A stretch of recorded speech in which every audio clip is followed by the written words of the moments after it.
m'appelle Marion, j'ai eu 40 ans à la fin du mois de juin. Je suis enseignante d'anglais et j'ai été diagnostiquée il y a littéralement 4 ans, parce que c'était en octobre 21.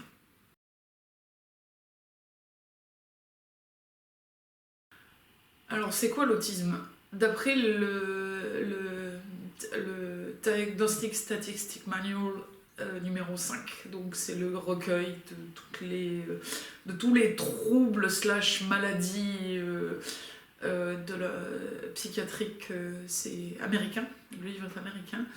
L'autisme en fait c'est un trouble neurologique, en fait c'est un fonctionnement différent du cerveau où il y a 3 axes, en sachant qu'aujourd'hui on appelle ça la dyade autistique, mais avant ça s'appelait la triade. Donc il y a les intérêts spécifiques, moi je ne dis pas intérêt restreint parce que chez les filles on parle pas forcément d'intérêt restreint parce que je m'intéresse personnellement à beaucoup de choses, mais intérêts spécifiques, donc qui sont beaucoup plus forts que des simples passions. Et à titre d'exemple, moi quand j'étais en terminale, si je n'allais pas à mes entraînements de natation synchronisée, ma semaine était extrêmement chaotique. Alors je fonctionnais quand même, parce que j'avais pas le choix, mais ma semaine était extrêmement chaotique, donc voilà.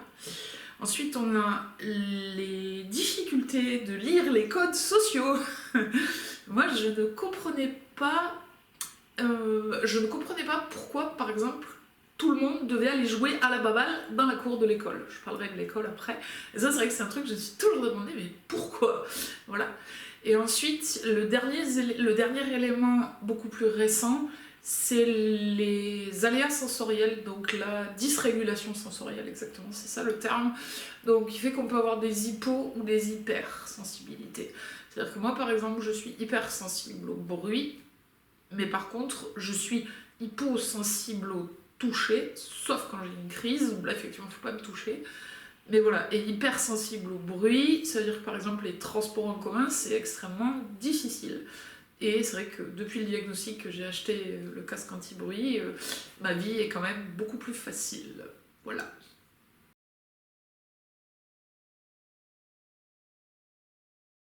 Alors, mes années d'école primaire, bah, c'est plutôt pas mal en vrai. Alors évidemment, j'étais pas diagnostiquée parce que du coup, je suis de 85 et à cette époque-là, je pense qu'ils avaient probablement pas conscience de l'autisme chez les filles parce que les travaux d'autisme chez les filles, ils ont 20 ans quoi. Ils ont pas. Voilà. Qu'est-ce que je peux attribuer à l'autisme à l'époque? Ma passion pour les livres de Fantomètre. C'était probablement mon premier intérêt spécifique, où je les lisais en long, en large et en travers sur les toilettes, en sortant de la douche, enfin, partout, tout le temps. Voilà. À l'école, je comprenais pas les codes sociaux. Alors maintenant, je sais que c'est les codes sociaux, mais à l'époque, je disais « Mais pourquoi il faut que tout le monde il va jouer à la balle ?» Putain, comme en plus j'avais des problèmes de vue, c'était évident que j'allais pas jouer à la balle étant donné que je vois pas les balles en mouvement. Donc c'était évident que ça allait être compliqué. Voilà. Mais ouais, de pas comprendre, et puis de pas comprendre le pourquoi il y a tel enfant qui est populaire, pourquoi il y a tel enfant qui ci, qui ça, pourquoi, voilà, je comprenais pas. Pourquoi c'était pas bien d'aller poser des questions à la maîtresse? Ah, Fayotte! Oui, d'accord, pourquoi? Voilà. Donc il y avait ça, et le début des aléas effectivement sensoriels, où effectivement quand il y avait des devoirs, des fois on mettait des fois des classeurs sur les côtés, et puis alors, moi j'en mettais aussi devant, et puis des fois je mettais mon manteau par-dessus, alors très régulièrement ça tombait. Mais c'est vrai que je me souviens d'avoir été bien quand il y avait ça. Alors à la base c'était mais il faut pas que l'autre y copie. Moi j'aimais bien être protégée dans mon truc, moi j'étais voilà.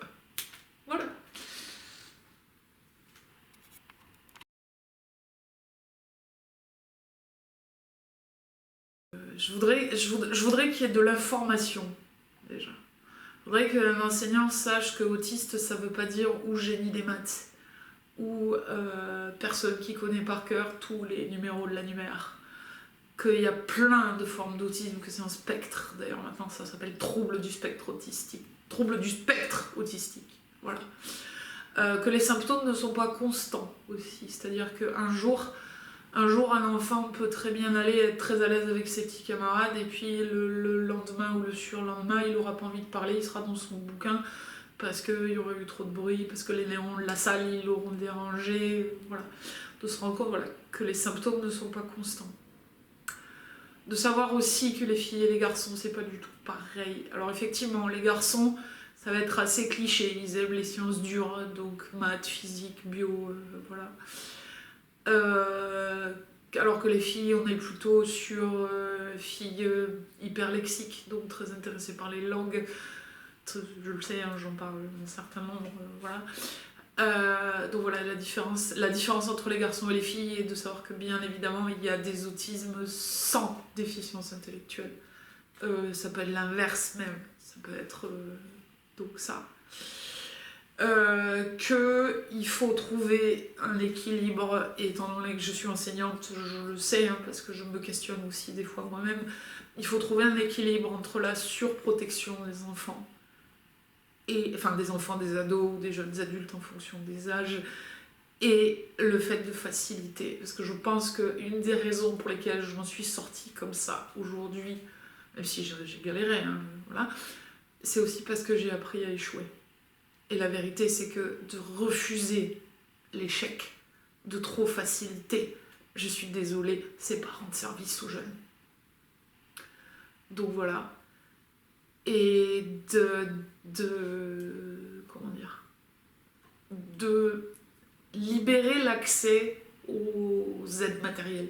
C'est-à-dire que si l'enfant, de regarder en fait, de voir que si l'enfant il plisse tout le temps les yeux, de regarder s'il n'y a pas des néons qui grésillent au-dessus de sa tête, que peut-être que les néons lui font mal aux yeux, et du coup de voir éventuellement de le changer de place, de voir si ça grésille, si voilà. Parce que par exemple, quand j'étais à l'université, un jour, je suis arrivée dans la salle de cours, dans une vieille salle avec des vieux néons qui faisaient du bruit, enfin c'était affreux. Et en fait, j'ai mis mes lunettes de soleil. Et ma prof m'a dit, mais Marion, est-ce que vous voulez qu'on éteigne les néons et qu'on laisse la lumière de dehors? Et moi, oui. Et je m'en souviens encore aujourd'hui à quel point c'est libérateur, un truc tout simple. Juste une question comme ça, sans souffler, sans râler, sans dire oh ça casse les pieds ou quoi. Simple, simple. Est-ce que voilà, d'avoir le droit d'utiliser le casque sans qu'il y ait de réflexion, de pas partir du principe que l'élève va tricher. Moi, mon casque anti-bruit, il est obligé d'être connecté à un appareil, parce que sinon il s'éteint, en fait. Et du coup, ce que ma prof m'avait dit, là quand j'étais dans mon précédent Master 2, elle dit Marion, juste vous laissez votre téléphone devant, que je vois qu'il n'y a rien qui tourne en même temps que ce que vous avez dans le casque, et comme ça je sais qu'il est allumé, qu'il ne va pas s'éteindre. Point. Simple, rapide, efficace. De pas partir du principe en fait que l'enfant, l'ado ou le jeune adulte va trouver un moyen d'être mal intentionné, entre guillemets, de chercher à tricher ou à en avoir je ne sais quel avantage. Parce que, croyez-moi, certains jours, je m'en fiche d'être autiste. Au contraire, même. Parce que ça m'est arrivé des fois où j'ai perçu des trucs, voilà. Mais il y a des jours, je donnerais n'importe quoi pour rentrer dans mon cerveau et remettre les câbles comme il faut pour plus l'être. Voilà.